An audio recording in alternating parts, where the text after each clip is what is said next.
Well, I appreciate everyone coming on somewhat short notice. Obviously very excited to be able to add Greg to our staff. You know, his background and his reputation speaks for itself, not only as a coach but as a player. He and I first kind of unknowingly crossed paths back in AAU days, believe it or not. I believe I'm a couple of years older than him, but I believe he was early on. I remember watching him at a tournament somewhere, and he had a big-time reputation for obvious reasons. But you know, we had an extremely incredible playing career at Duke, as we all know, and then when played even more impressively at Syracuse as a quarterback. So you don't see that too often anymore. But brings an absolute wealth of experience and knowledge to our program. Obviously, he's played at this level and played in this conference, so he's very familiar with that. From a recruiting standpoint, as good as there is a tireless worker. Will be a huge asset, same as Trent was to our program. There's no doubt about it in my mind. So I think our players are excited about it. I know he's excited about it, as am I. You know, he came very, very highly recommended even from day one when I didn't know what I was going to have to do with my staff from a lot of people. So that obviously speaks volumes. You know, anytime you can call a dozen or a couple dozen people about someone and not one person has any reservations whatsoever about him, that it says a lot. So, you know, we're really excited. You know, it's taken a couple of weeks to get all this in place, but we're happy that we're here. And, you know, like I've said in pretty much every press conference, just looking forward to getting back to basketball and looking forward to getting him to hit the ground running. So we're excited to have Greg here.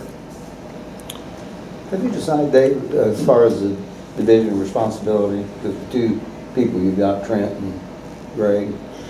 You know, I've thought about it. We haven't talked about it much. Obviously, Greg just pretty much got here this morning, so we haven't had a chance to sit down and talk in too much detail. Now, obviously, from a scouting standpoint and all that kind of stuff, that they both have more than enough hands-on experience. So, you know, it's just a matter of us sitting down and talking about it, looking at our schedule, breaking it down. But we'll get to that. You know, like I said, we wanted to get the hire officially done and in place. So now that we got that done, we'll go ahead to practice here in a little bit and take it as we go. This is your first experience making hires. You obviously got a lot of phone calls. How did you go through the process of picking Trent and then Greg? Well, needless to say, I didn't have any shortage of candidates who reached out to me, which was very flattering. You know, at the end of the day, the University of Louisville basketball program is still the University of Louisville basketball program, so people are going to be interested.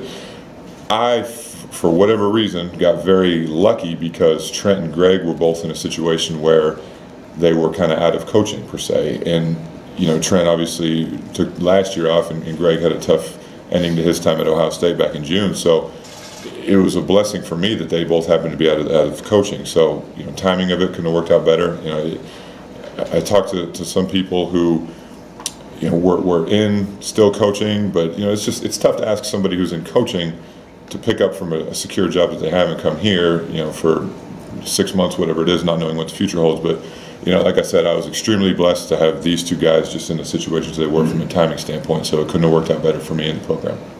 Greg, when did you make the decision after your playing career that you wanted to go into coaching? And secondly, what were you doing between the time that it ended at Ohio State and this opportunity presented itself? And Yeah, I've always known that I wanted to be a coach. Even from a teenager and kind of going through the recruiting process with football and basketball. And basketball has been a first love. It's always been a passion. And having the opportunity to go to Duke, learn under Coach K, he's had tremendous success in developing people and coaches. And having that experience is something that I utilize every single day in coaching. And I'm sorry, what was the second question? What were you doing during the interim period? Yeah, the last couple of months, it's been a lot of travel. I've been to NBA practices, I've been to college practices, I've worked recruiting events, been to clinics. It's been a lot of travel, a lot of time in the car, but I love basketball, want to be around it, try to continue to get better at my craft, continue to learn from other coaches in the country on all levels, and really appreciate all those coaches opening their doors and spending the time and explaining why they do what they do. What was your initial reaction when David contacted you? I was excited. I was hoping that he would reach out, and when we connected, I was certainly very excited. Great, not at all overwhelmed by obviously what's all going on, what's transpired, and how things have changed here? It's a tremendous opportunity. The opportunity to be a part of this university, the community, the tradition in this basketball program is outstanding. Getting a chance to spend time with Coach Padgett, with his leadership, getting a chance to meet the players, and just a really impressive group, and something that I wanted to be a part of. David, was there anything specific about Greg's experience playing under Coach Krzyzewski that helped weigh you toward choosing him? Well, I think just, he played at one of the most prestigious programs in college basketball. It obviously says a lot. He's very familiar with this league. He, not only from a playing standpoint, but he's also been an assistant coach at Ohio State, which is a top Big Ten program as well. So, his experience as a player and a coach speaks for itself. I don't think I have to try to elevate that by any stretch. But, I just know how, like he said, he's a basketball junkie. He's obsessed with it. I've known that about him even before I ever really knew him. And, you just, like I said, the timing of it couldn't have been any better. And, as excited as he is, I think I'm even more excited just because I know how valuable he's going to be for our players in our program. David, how much of this has to do with all those times you said you didn't want to walk in along the Cameron Indoor? Well, now that I've actually been there, I think it'd be a little different. But I know Greg is extremely well respected by the Duke community as a very successful former player. But it's great to have two guys on my staff right now that have played and have coached at a high level and can bring a lot of knowledge and experience to our players. Greg, from being on the recruiting trail during your time at Ohio State, are you familiar with some of the guys on this roster? A couple of the guys, yeah. And haven't had a chance to really spend a lot of time with them. Just got here this morning, and looking forward to getting to know them off the court and work with them on the court. How exciting is it to be back in the ACC? It's exciting. It's one of the best conferences and always has been. And some of the best coaches, some of the best teams, best players in the country, and to be a part of that is something that I'm anxious about. Recruiting's been mentioned a couple of times, and this is for both of you.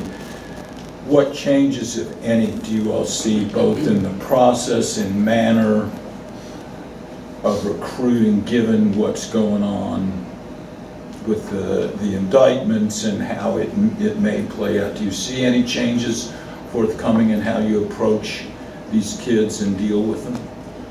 Well, I think our situation's a little unique just because the first question any recruit or their parent is going to ask us when we go speak to them is who's going to be the head coach next year. And obviously we don't have an answer to that, and that's not on our mind right now. Our focus right now is on this team. Obviously recruiting is a big part of what we need to do here to continue the brand of Louisville basketball, but I think there's just a lot of unanswered questions with this whole thing. I think there's a lot of unanswered questions from our regard, like I said, just because we don't know what the future holds. But again, that's not our focus. Greg and I spoke about that. That's not his focus. His focus and my focus right now is on our 14 players and getting ready for this basketball season. Greg, have you been told about length of your contract past this year, just this year? Any particulars? Yeah, I had a chance to connect on it this morning, and I know that we signed that, and we're off and running with that. What is your process for learning the team? I mean, obviously you're parachuting in last minute, but how do you kind of catch up and get to know these guys? Well, I think you got to spend the time. It all starts with the coaching staff, with the people, the university, trying to make sure that you make time each day to get to know. There's a system, there's a way of doing things. It's been very successful, but I think when it comes down to the players, it's about really understanding them, understanding what makes them tick.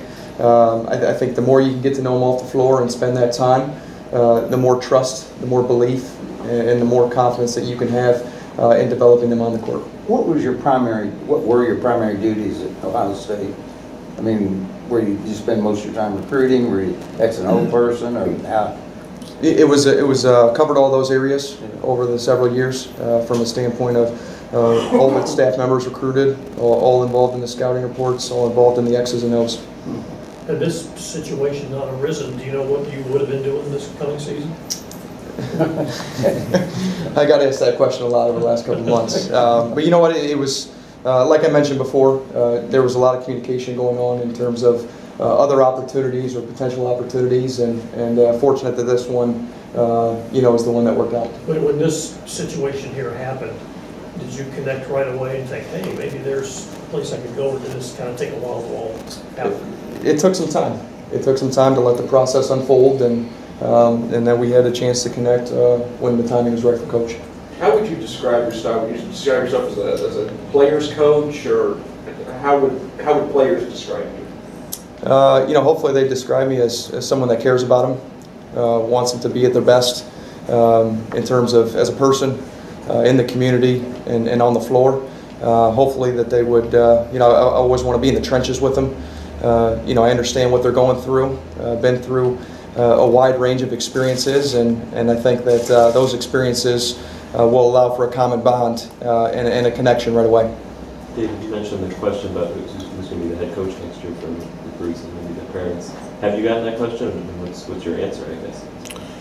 Yeah, well, I mean, to be honest, I haven't spent as much time in recruiting as normally would have given the circumstances, obviously, but I'm just trying to be transparent and honest with parents and say I don't know, which is the truth. I mean, nobody knows. So again, what I tell them is that's not my focus, and I mean that when I say it. It certainly isn't.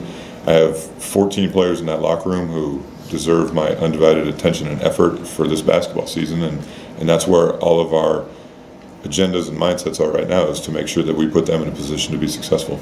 David, did you watch Coach Pitino's interview last evening on ESPN? And if you did, I guess just any reaction? I just saw one small clip of it this morning on local news that my wife and I watch every morning. Look, Coach obviously is going to do what he needs to do, but like I said, our focus right now is on this team. I'm not, nor is anybody else in our program, going to consume themselves with what Coach Pitino has going on, because that's not fair to Coach, that's not fair to our staff, and that's certainly not fair to our players for us to spend time and energy on that. Our energy needs to be spent towards this basketball season. Greg, you're a newlywed. Lots of change this year. How has that played out? And who's looking for living arrangements? It's been fantastic. Having an opportunity, we did it in the month of May, so it's only been a few months, and she's I'm very lucky to have her. And this has all happened so quickly that I think we're still trying to communicate to family members and everything, how everything has happened. But no, it's going well, and looking forward to the next chapter together. You stayed Columbus-based? Columbus was home after everything happened, so the last 5 months or so, Columbus has been home base. You have an interesting dilemma coming up. Syracuse football coming up. You cheer for them. You know what? I was actually I went to the Syracuse-Pittsburgh game a couple weekends ago. They ended up winning that one, although I guess I missed the big win over Clemson the next weekend. But and we were talking about, hey, look, I'm in Columbus. Would love to come and meet you guys down. It's only a 3-hour drive or so, and would love to spend time with you guys. And so, Syracuse is a special place. The people have helped make me who I am. The experiences everywhere I go are always going to be with me in the football program. Playing for Coach Marone for that 1 year, we talk all the time in terms of we played here. We lost 10-9 and in 2009, and I still remember that one. I'll be always grateful for that opportunity that the university gave me, the football program gave me, and I'm excited to get a chance to see him. Not to get too far off track, but when you went back to Syracuse for that last year, was a lot of that just because it was an opportunity to go back home, or were you looking to play anywhere? I went through the recruiting process again and took a couple official visits. I went to Nebraska, I went to Michigan, I went to Syracuse. For the things that I was looking at for that 1 year, because you only have 1 year to play. I wanted an opportunity to receive a master's or an MBA, which I was able to complete at Syracuse during that 1 year, and I wanted an opportunity to compete for a starting job and help a program. And getting a chance to go back home and being around family and friends, that is certainly something special and I'll never forget. But there was a lot of factors that lined up, and that was the right fit for me. David, just also kind of off track, how's Ryan doing after Friday's rib injury? He's doing well. Luckily nothing was broken or anything, just a bruised rib. But he went through individual instruction this morning without any issues. Obviously shot the ball well, so he hasn't missed a beat there. But, you know, probably keep him out of practice this afternoon just from a contact standpoint. We're off tomorrow, so that's one more day he can recover, and then hopefully Saturday we get him back. So, but, you know, he's progressing very well. Anything else for these guys? Coach, in real quick, you talked about the Tino interview, but can I get any reaction from you from the George news yesterday? Yeah, I mean, look, I was a student athlete here under Tom. I obviously was an assistant coach and director of ops here for a couple years under Tom. I've always had a great relationship with Tom. I think there's no denying the accomplishments he had here. Excuse me. But, you know, the way I look at it is I was hired by Dr. Postal. I now work for Vince. We're excited about everything that's moving forward. So, you know, it's for better or worse, or, you know, lack of a better term, I guess it's time for a new chapter in Louisville athletics. So we're all extremely excited about it. We got a lot of really, really good stuff going on. I know Vince and I have spent probably more time together than the rest of the coaches for obvious reasons, but, you know, everything has been great. He and I have a really good relationship, so we're excited about the future. Is there any timeline on the fourth assistant? Fourth coach, yeah. Fourth assistant coach. To be honest, no. You know, you see, it's been almost 3 weeks since I was named, and I'm just getting my second assistant named here, so we've just been taking it one at a time. There's, like I've said before, there's a lot of moving parts to all this, so we're just happy to have Trent and Greg on board now, and then, you know, if and when we can cross that bridge, we will. Thanks, guys. Thank you, guys.